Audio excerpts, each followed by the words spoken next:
Cowboy Nation, y'all already know who it is.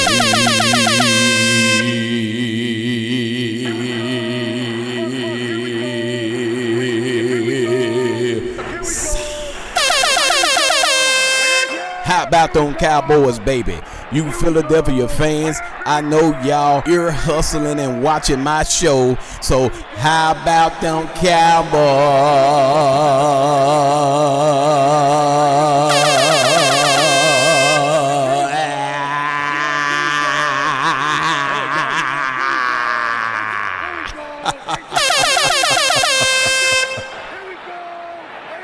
Didn't I tell you? Didn't I tell you? The defense is healthy now. It makes a world of a difference, baby. Shout out to the defense. Shout out to the offense. Shout out to special teams, baby. Shout out to the coaching staff. Look at my quarterback. Did he not look good?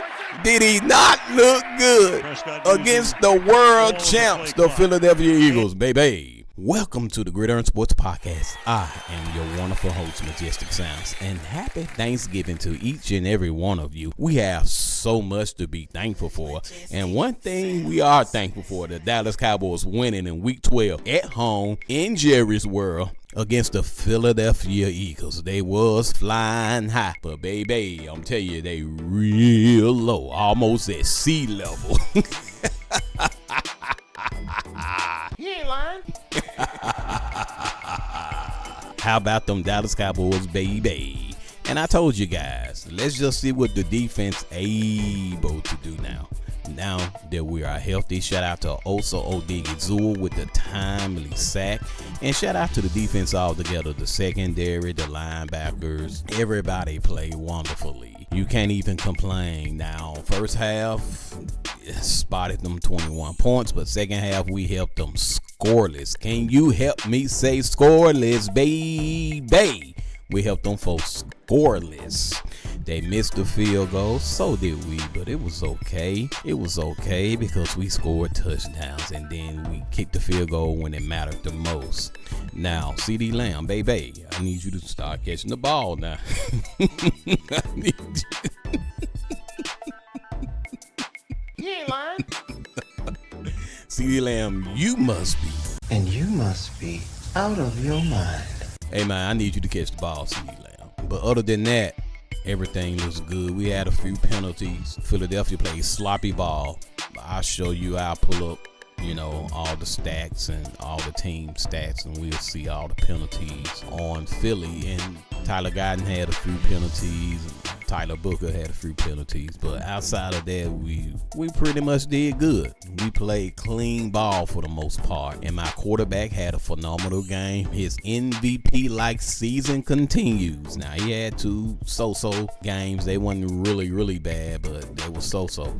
But against the defending champs, baby, he came to play. So all you Dak haters out there talking about he ain't played nobody yet, well, we just played the so-called best team in the NFC, baby, the Philadelphia Eagles, and they ain't flying high now. Shout out to the Dallas Cowboys and what we were able to do against the Philadelphia Eagles. And now we have the Kansas City Chiefs coming up next on Thanksgiving Day. They're coming to Jerry's World, baby. So I'm looking forward to that game. And let's just see what we are able to do. Let's see if this defense can continue to stop the opposing team's offense. With Patty Mahomes, it's going to be a little different. You most definitely going to have a spy on him. You most definitely going to have to look out for him pulling the ball down on third down and running with it, similar to Jalen Hurts, although they didn't even run the ball as much as you thought they would. In my humble opinion, that's why they lost. They really a run team. They really a run first team. And I know A.J. Brown been crying and complaining about not getting the ball, about how stagnant and lethargic their offense been. And they came out of guns a-blazing, thinking we were going to lay down and roll over and play dead. Nah, baby, we ready, baby.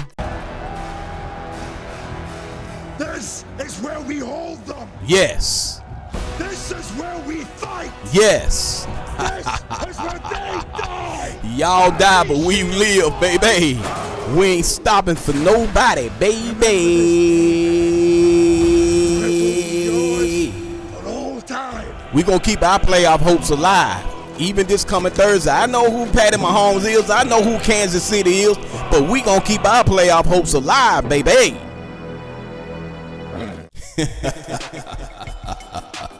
So let's get ready to pull up these stats real quick. All right, Cowboy Nation, I think we good to go. As you can see here, if you look at the first quarter right here, can y'all see that? I don't know if y'all can see. If you can, great.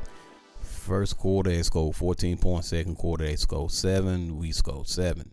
So it's always good to score right before halftime. You need that momentum. And then if you got the ball first, most of the times, we gonna actually ask for the ball first, especially the home team. So we know Philly gonna come out with the ball, and we were able to stop them. Shout out to our defense. Finally, somebody help me say finally able to get some 3-and-outs throughout the game. I want to say the second half we probably forced 5 3-and-outs, and that's very important. The defense got to get off the field. You got to, or you're going to get tired. You're going to get burnt out. So I'm super excited the fact that we're now able to get off the field. Then you look at the fourth quarter, we was able to continue to score and stop them. And that's what it's all about. Not only do you have to score when you behind, you have to stop the opposing team's offense, and your defense have to give you the ball back. You got to get off the field. So we were able to do that. Let's look at Dak Prescott, my quarterback. Look at him. Threw the ball 36 times. Of course, you want to keep it around 30, 35, 36. Ain't bad. But when you're playing from behind, you will typically throw the ball a little bit more than you want to throw it. But nevertheless, 23 out of the 36 were complete. That's a 63.8% with 354 yards, 2 touchdowns, 1 interception with a quarterback rating of 114.35. Jake Ferguson rushed the ball 1 time for 1 yard. Look at my boy. Javonte Williams continued to do good. 20 attempts, 87 yards. That's 4.3 per carry, with his longest run was a 20-yarder. Malik Davis came in. I told y'all Malik Davis is cool. He's cool. It's a nice 1-2 punch. He came in and gave 3 carries for 24 yards. That's 8 yards per carry out of the 3 carries. And then his longest carry was a 21-yarder, Cavante Turbin, who fumbled behind the LOS. But nevertheless, in the passing game, he did make up for it. He had 2 carries for 4 yards. And then you look at Dak Prescott, who had 5 carries for 9 yards and a touchdown. His longest carry was an 8-yarder. And then you look at the receiving core. As I just stated, CD Lamb is going to have to catch the ball more than what he did this particular game. And it's the second time he has done it against the Philadelphia Eagles. So, baby, we're going to need you to wake up, especially during rivalry games, baby. But we still managed to win. Now, I'm looking, and I don't see the targets per receiver. So, I can't tell you how many, but off the top of my head, he probably dropped like 4. He probably had like 8 targets and dropped 4. So Ryan Flo only had 1 target, obviously, because his name is on here. So that lets me know he had at least 1 target. Then Jake Ferguson had 5 receptions for 60 yards. His longest 19, averaging 12 per catch.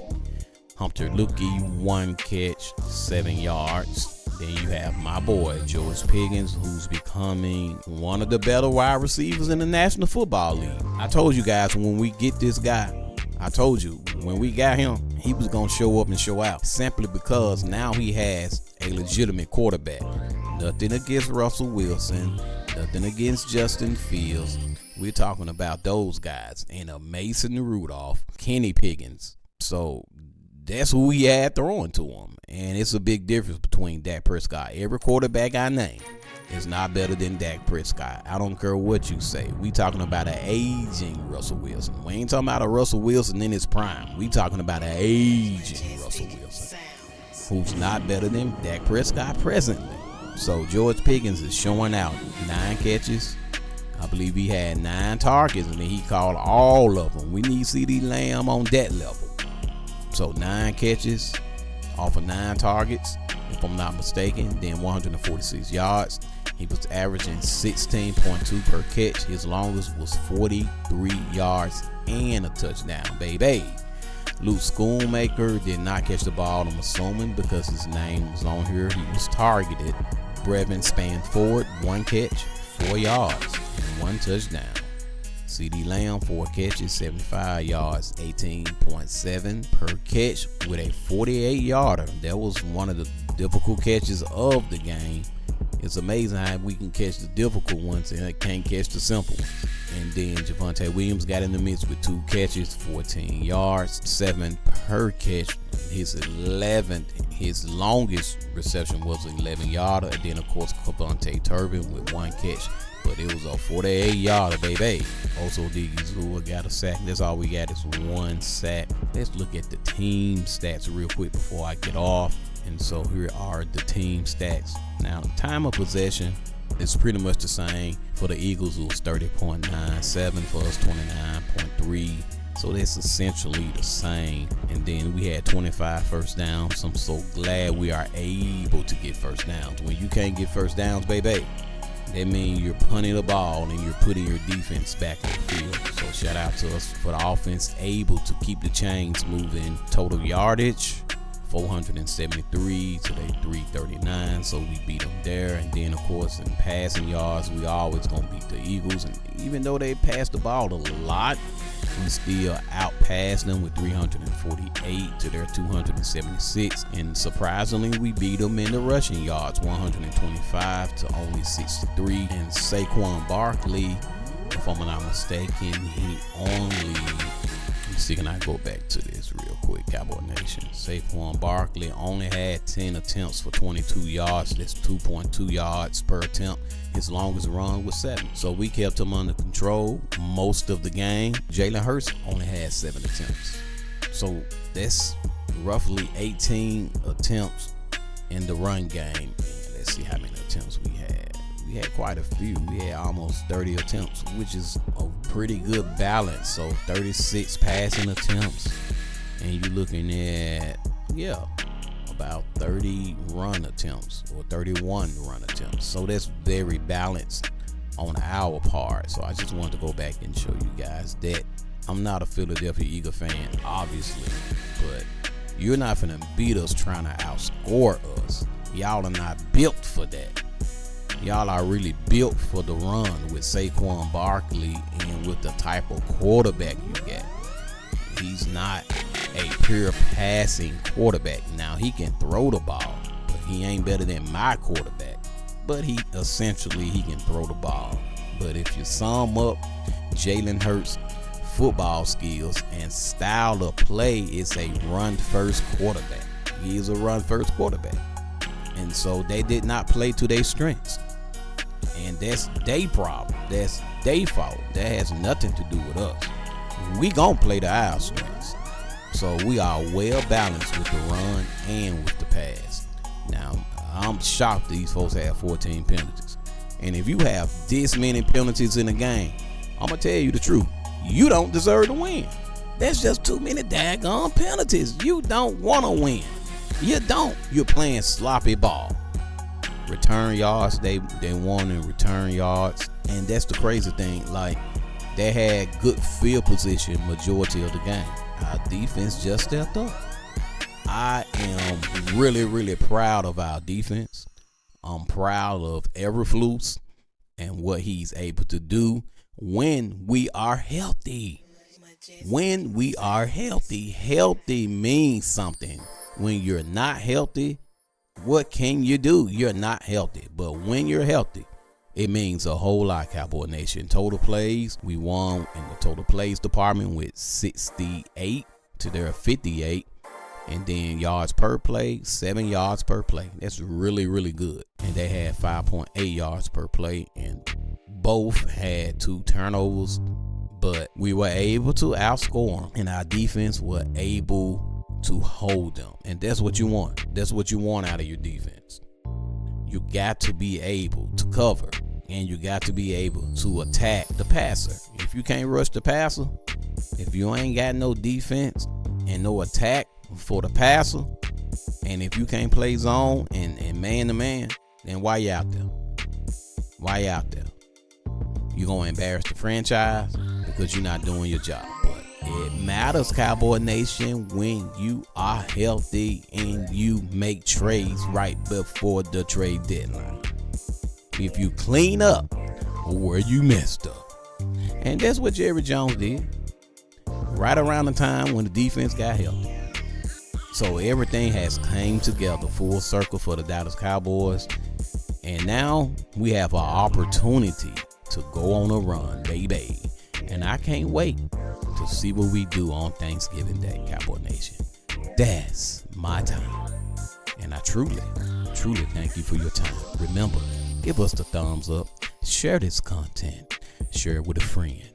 Share it with a stranger. Share it with a neighbor. Share it with your coworker. Even your significant other. And maybe y'all will be cool after talking about the Dallas Cowboys. DC for life.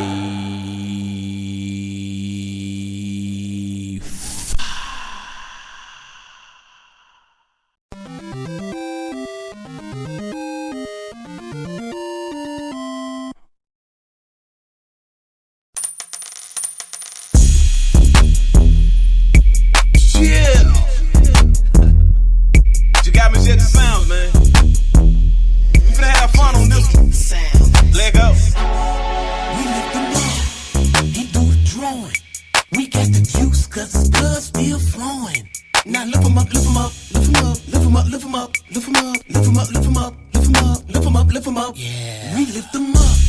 He do the drawing. We got the juice cause his blood still flowing. Yeah. Now lift him up, lift him up, lift him up, lift him up, lift him up, lift him up, lift him up, lift him up, lift him up, lift him up, lift him up. I took a flight last week down to Arizona. I left the word of God up on every corner. Some thought my Jaguar was full of marijuana. I said I distribute the word, I live the go life, homie. That lifestyle is for the lame, it could kill your soul. But Jesus Christ, that's that name, he can make you whole. I'm fully lit off that name, watch my spirit glow. I'm too legit with his name, I let his spirit